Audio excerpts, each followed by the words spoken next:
गुनाह में ब्राह्मण समाज को लेकर क्या बोल गए केंद्रीय मंत्री ज्योतिरादित्य सिंधिया। देखे पूरा वीडियो चंबल तक पर। पन्नालाल शाक्य जी, जिनकी शैली अद्भुत,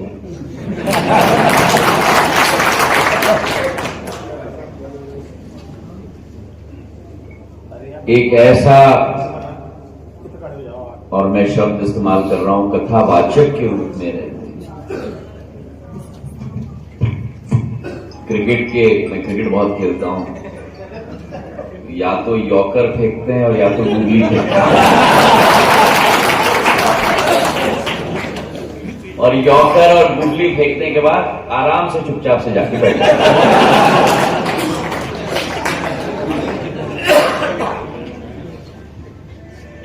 मंच पर आसीन राधेश्याम पारीक जी, हमारे जिलाध्यक्ष धर्मेंद्र सिकरवार जी, हमारे अपने नर्मदा शंकर भार्गव साहेब, बाबूलाल शर्मा जी, अरुण चतुर्वेदी साहेब, जिनके साथ बहुत लंबा सफर हमने ग्वालियर और गुना दोनों में तय किया है, अशोक शर्मा जी, वीरेंद्र भार्गव जी, रजौरिया साहेब, प्रवीण आदित्य साहेब, लखन शास्त्री साहेब, मेरे अपने भोलानाथ तिवारी साहेब, मोहन भार्गव साहेब, ब्रिजमोहन जी भार्गव जी, दिनेश जी आदित्य, मंच पर आसीन हमारे समस्त महानुभाव, और मेरे लिए सबसे महत्वपूर्ण मेरे विद्वानों की समाज, समस्त मेरे ब्राह्मण समाज को मेरा प्रणाम।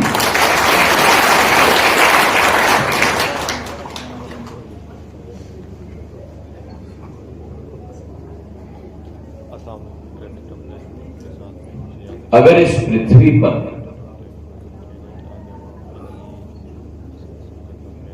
ईश्वर रूपी कोई इंसान है तो वो मेरा ब्राह्मण समाज है।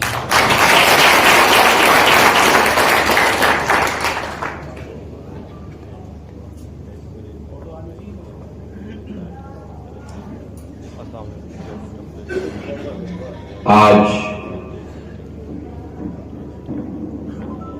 कोलारस में राष्ट्र संत महामंडलेश्वर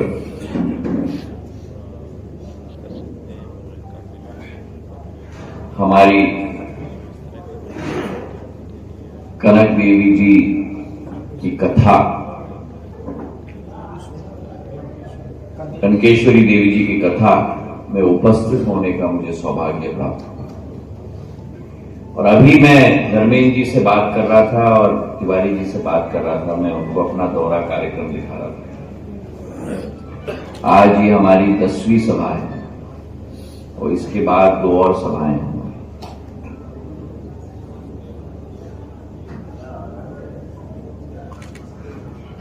पर मां कनकेश्वरी जी की कथा के कार्यक्रम में जब मैं उपस्थित हुआ, करीब 1 बजे दोपहर और 9 बजे मैं निकला था शिवपुरी से, 4 घंटे हुए, 3 कार्यक्रम हमारे समाप्त हो चुके। जब उस कथा के प्रांगण में मैं उपस्थित हुआ और मंच पर जाकर कथा चल रही थी, वाचन हो रहा था और भगवान श्री राम पर एक मधुर धुन चल रही थी, और उन 3-4 मिनट में मैं इतना मग्न हो गया कि मंच पर खड़े होकर ही उस धुन में भगवान श्री राम की पूजा अर्चना कर हाथ ऐसे करके आंख बंद करके जनता के समक्ष में खड़ा।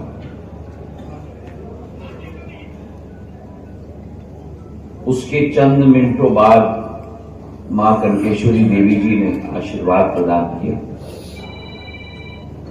और जब मैंने बोलना शुरू किया वो 4 मिनटों में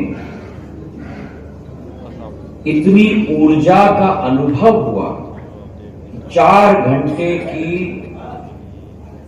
पूर्ण प्रवास और कार्यक्रमों का पूर्ण थकान गायब होकर उस वातावरण में व्यक्ति पूर्ण रूप से मग्न हो चुका।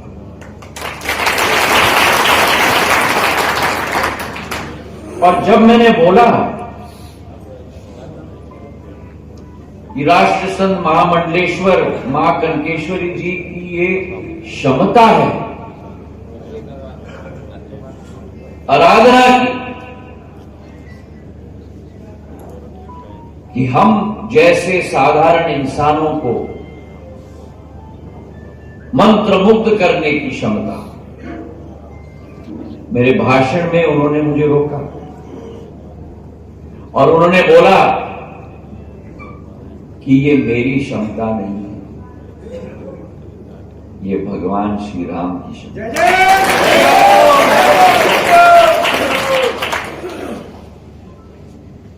और आप सब उस परम पिता परमेश्वर के परिवार के वंशज हो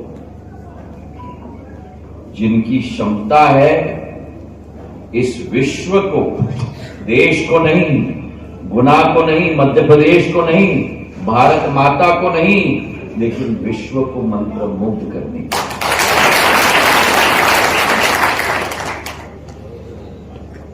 पिछले बार गुना में भार्गव साहब के साथ, शास्त्री जी के साथ मुझे सौभाग्य मिला समाज के एक कार्यक्रम में उपस्थित। क्या इतिहास है हमारे समाज का।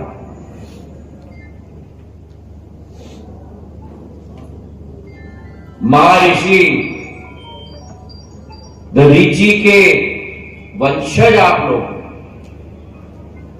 जिन्होंने अपने पूरे जीवन का बलिदान दे दिया भगवान शिव की आराधना करते हुए, और जब सामने असुर आए तो अपने हड्डियों को भी दान कर दी उनका विनाश करने के।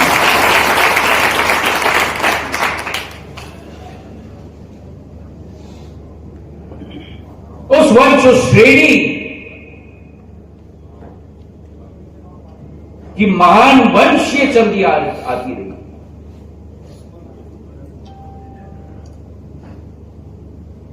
अब तो आधुनिक युग आ गया, लेकिन आधुनिक युग में भी मैं बताना चाहता हूं, ब्राह्मणों और संतों का स्थान ऊपर है और हम जैसे सामान्य मानवी का स्थान नीचे है।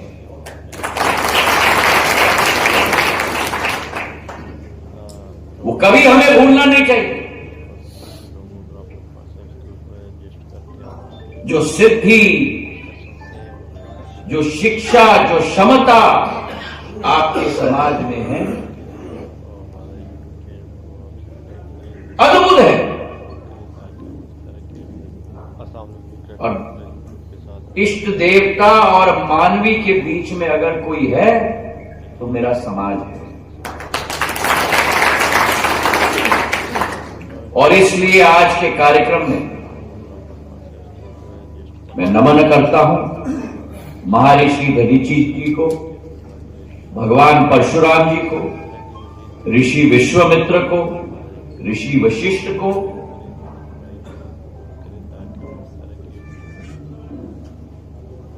ये वो धरती है, ये वो जमीन है जिसने इतने महान भगवान और ऋषियों को जन्म दिया है।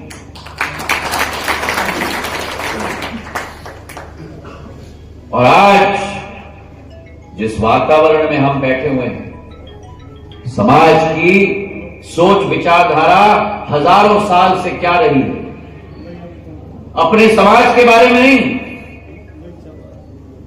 आपके समाज ने कभी भी अपनी समाज की मांग इतिहास के हजारों साल में कभी नहीं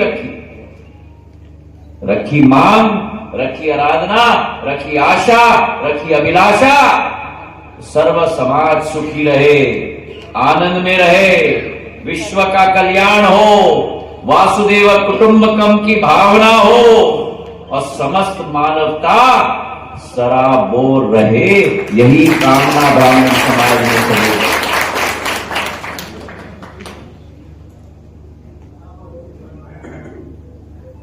आप मार्गदर्शक हो,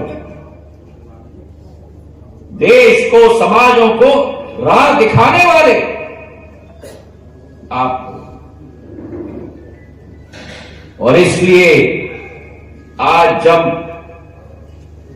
इस सामाजिक सम्मेलन में हम उपस्थित हैं, आपके समाज के प्रबुद्ध जनों ने देश के अखंड इतिहास के कण कण में रास्ता दिखाया है। आजादी की लड़ाई में चाहे मंगल पांडे जी की हम बात करें, चंद्रशेखर आजाद जी की बात करें, बाल गंगाधर तिलक की हम बात करें,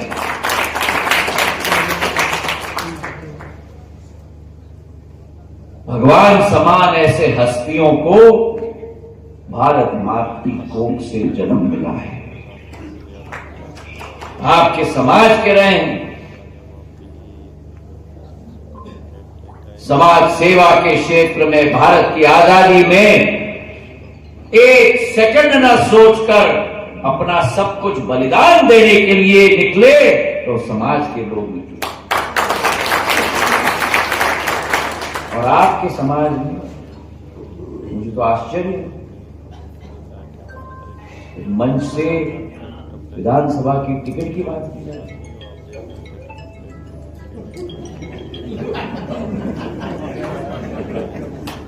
आपके समाज ने इस देश का नेतृत्व किया है। आजाद भारत में मोरारजी देसाई जी, नरसिम्हा राव जी, अटल बिहारी वाजपेयी जी प्रधानमंत्री बने हैं। देश का मार्ग प्रशस्त किया है, प्रधानमंत्री जी बने हैं। और केवल प्रधानमंत्री नहीं,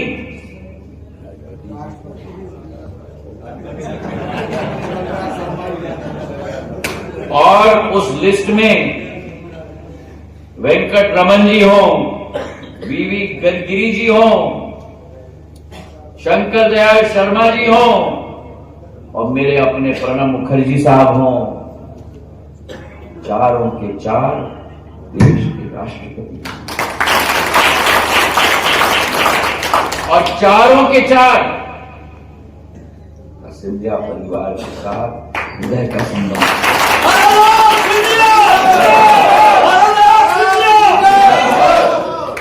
शंकर दयाल शर्मा जी मेरे परिवार के सदस्य,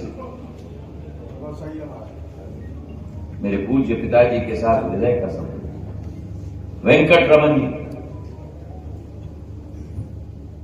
जब भी विदेश के दौरे पे जाते थे मेरे पिताजी को साथ में ले जाते।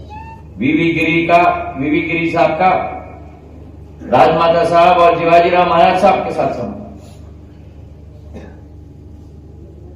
और हमारे प्रणब मुखर्जी साहब का तो सिंधिया परिवार की 3 पीढ़ी, मेरी आजी अम्मा से, मेरे पूज्य पिताजी से मिले।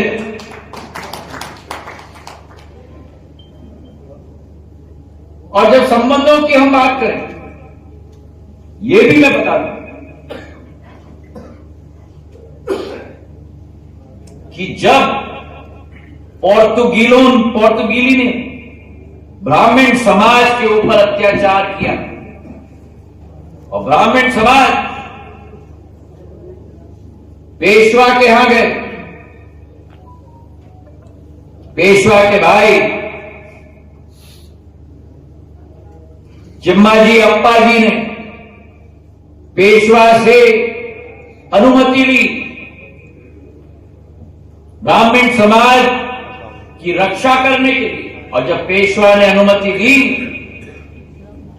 तब चिन्नाबाई अप्पा जी ने किसी और को नहीं, लेकिन पेशवा के तलवार, कस्तूरी तलवार अगर कोई बना तो सिंधिया परिवार के राणोजी महाराज बने थे, जिन्होंने पोर्तुगीजों की अत्याचार को समाप्त करके ब्राह्मण समाज को संरक्षण दिया। और केवल ये नहीं, लेकिन जब महान योद्धा,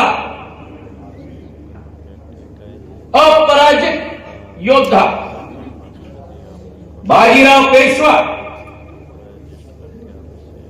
महाराष्ट्र से मालवा की तरफ कूच निकले,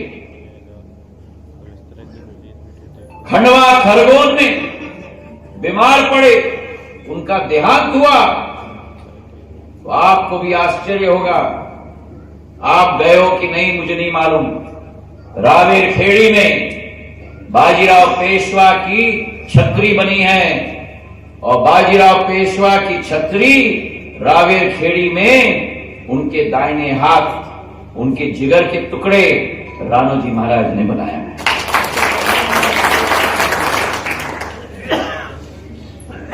शिवराज सिंह जी के साथ में वहां गया और हमने संकल्प लिया कि उनकी छतरी की जीर्णोद्धार हम लोग करके बनाएंगे। सारे मंदिरों का संरक्षण इस देश में राणोजी महाराज, आज जिस महाकाल मंदिर में हम दर्शन करते हैं, आप में से कितने लोगों को ज्ञान है कि 1125 में इल्तुतमिश ने आकर उज्जैन के महाकाल मंदिर को नष्ट कर दिया था, गोली बारूद से उड़ा दिया था, और लिंग को वहां वाराणसी की तरह ज्ञान व्यापी जैसा कुएं में वहां फेंका था, वैसे उज्जैन के कुएं में फेंका था। राणोजी महाराज ने वो लिंग को देखकर जिस महाकाल मंदिर में आप और हम आज दर्शन करने जाते हैं, वो राणोजी महाराज के द्वारा स्थापित किया।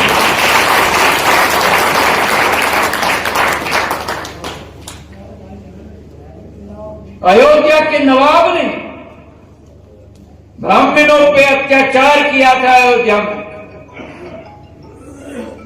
काशी में महाजी महाराज ने जाकर अहिल्याबाई होलकर के साथ सारे क्षेत्र को स्वतंत्र करने का कार्य किया था।